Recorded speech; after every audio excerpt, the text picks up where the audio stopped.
second stop today in Enid is at the home of Gene and Carolyn Semrad. And Carolyn is showing us around her yard today, which is absolutely gorgeous. Thank you so much for inviting us over. We enjoy having you here. Now, Carolyn, how long have you been working on this garden? Well, my husband has lived here 60 years, and I've been working in the garden for about 36 years. But a lot of this is really new. Probably in the last year or two, we've added an awful lot. It's just become a hobby. So, well, it shows that you've spent a lot of time out here, and your perennial beds look beautiful right now. And what's really blooming right now? The hardy phlox, the Shasta daisies, coneflowers, Rebecchias, salvia. These are things that'll bloom all summer. So I like lots of those. You've got some really pretty lilies, and I noticed that the crinum lilies are looking very nice right now. Those crinum lilies, I don't think you can destroy them if you try. I've tried throwing them away, dividing them, and they just keep coming up. They're a mainstay in the South, I understand. Well, they really add a lot to the garden. Now, you have a nice garden here that looks good now, but you also have other things. What do you have in here in the spring that you get bloom out of? Oh, I have hundreds of tulips and daffodils, a narcissus, and the little dianthus. And then that gives way to the peonies and the iris. So just a little parade. And then you end up in the fall. What do you have? With asters, chrysanthemums. I have lots of asters that bloom in the fall. And the hyacinth beans are just beautiful in the fall, and I've got them planted in a lot of places. That's right. So you pretty much have color clear through the growing season then? I try to plant it so that there's something blooming all the time in each little space. Now, how do you water all this? Because this is quite an extensive garden. Well, this is what makes it possible, and it's the soaker hoses. My husband made little trees, and we have 6 on a group. They're about 50 feet long, and we keep these going all the time when it's really hot. I've probably got 30 soaker hoses all over the yard, but you just don't waste a drop of water with them. And they water deep. That's very good. And then over here, I use the water from our washing machine.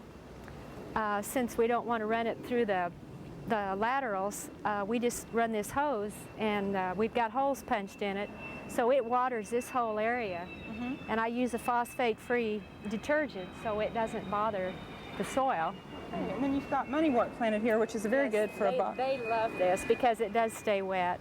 Well, that is a very efficient use of your water. And then pansies. I have this full of pansies in the winter because it's in a warm spot, so this is just full of pansies. Well, in addition to your perennial gardens, you have a very nice water garden set up here. And how long has this been in? Well, my husband put that in a year ago, Memorial Day. We started with a little one and decided it was too small, so we just kept getting larger. And it's just, when you're in Oklahoma, you love to be around water. It is nice. It makes your patio here very relaxing with the sound. Now, you used preformed pools for these? We used the preformed pools here, yes. And there's probably 5 water lilies in this one, and some of the water grasses and the thalia. This is a thalia. And then with the dirt we dug out, we made a small berm over here, and I have a lot of sedums on that. They do well in the drier area out here. Yes. Well, it drains well too. And then the water from the bird bath waters all these things that need a little more water. So that's nice. Now, in addition to your water gardens here, you actually have a bog garden. Yes, we have a bog garden here. It's back over here. Okay, we'll take a look at that.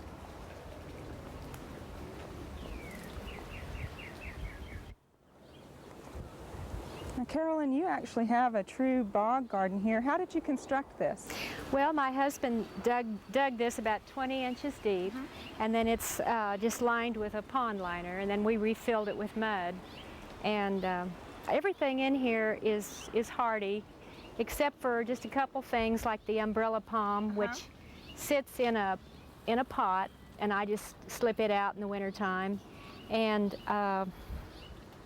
the taro plant, I take it out. But these are arrowhead, little water clover. This is salt cedar. Most of these came from our farm pond. The cattails. These we should have planted in a pot, but we did this backwards. But I just pull them out if they get too thick. There's some sedges. There's a Sagittarius back here, and I've even had water cannas in here, which are real colorful. But my favorite is the loosestrife. It's really I pretty love right the now. loosestrife, and it blooms all summer. I just deadhead them when they get, you know, dry, and then they'll start blooming again. Well, that is really pretty. Yes, this is my favorite. There's also iris, water iris that blooms in the spring. They're real colorful. That would be nice. Now, I've noticed, Carolyn, that if it's not in the bog garden or in the water garden, most of the plants you have in this area are really pretty drought tolerant, aren't they? They are, and they're winter tolerant too. That's good. Yes. Now, you have a very pretty goldenrod over here, and that is actually a specific cultivar? Yes, it's the Lauren, and it blooms now, and then I cut it back, and it'll bloom again in the fall. Oh, So it's real colorful. that is pretty. And also the grass that you have here on the other side is nice, and it's ribbon grass? Ribbon grass. Okay. Now, how tall will it get? Oh, that gets tall. It doesn't get too tall. If it gets too aggressive, I just pull it out. So, well, it blends your bog garden nicely in with your patio area. Well, thank you so much for the tour, Carolyn. This has been very nice. Thank you. I've enjoyed it.